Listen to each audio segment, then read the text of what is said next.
Эрдэнэс үйлдвэрлэлийн технологийн парк. Ан үйлдвэрлэлийн зохицуулалтын төслийг төвийн бүс буюу дархан сэлэнгийн бүс нутгийн чиглэсэн мэргэжлийн боловсон хүчин.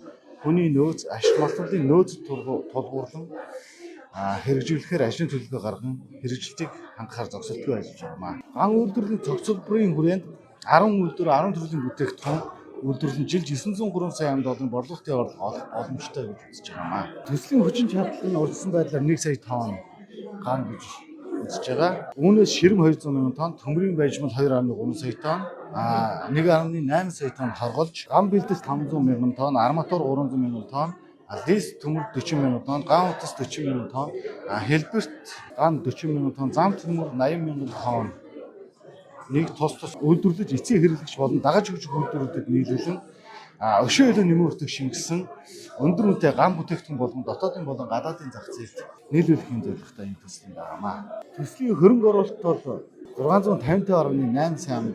Төсөл хэрэгжих хугацааг бол 2031 он гэж урьдчилан байдлаар тооцоотой.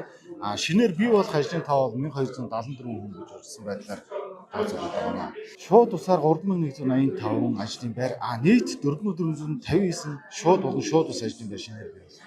Ийм ач холбогдолтой төсөл байна. Төслийн ач холбогдол нь тухайн бүс нутгийн дотоодын нийт бүтээгдэхүүний 3.7 дахин нэмэгдүүлэх. Ядуурлын төвшинг болохоор 2.3 пунктээр бууруулна. Хүн амыг 10.9%-аар өсгөх том үр нөлөөтэй юм төсөл юм байнамаа. Үүнд нэмэх нь улсад төлөх татвар төлбөрийн хэмжээ $117.3 сая болж байгаа. Төслийн үе шатыг ерөнхийд нь аж үйлдвэржилтийн ерөнхий концепцийн хүрээнд үе шат. Дагаж өгчих үйлдвэрүүдийн боломжийн хүрээнд үе шат гэж хоёр ангилсан байна. Бид төслийн 2 дугаар үе шатанд дагаж өгчих үйлдвэрүүдийн хүрээнд аль болох өндөр технологи шингэсэн тодорхой үйлдвэрлэл рүү чиглэсэн тусгай зорилтын ган бэлдэс болон бүтээгдэхүүн үйлдвэрлэх үйлдвэрийг хамруулахыг хичээсэн байна. Эрдэнэс үйлдвэрлэлийн технологийн парк.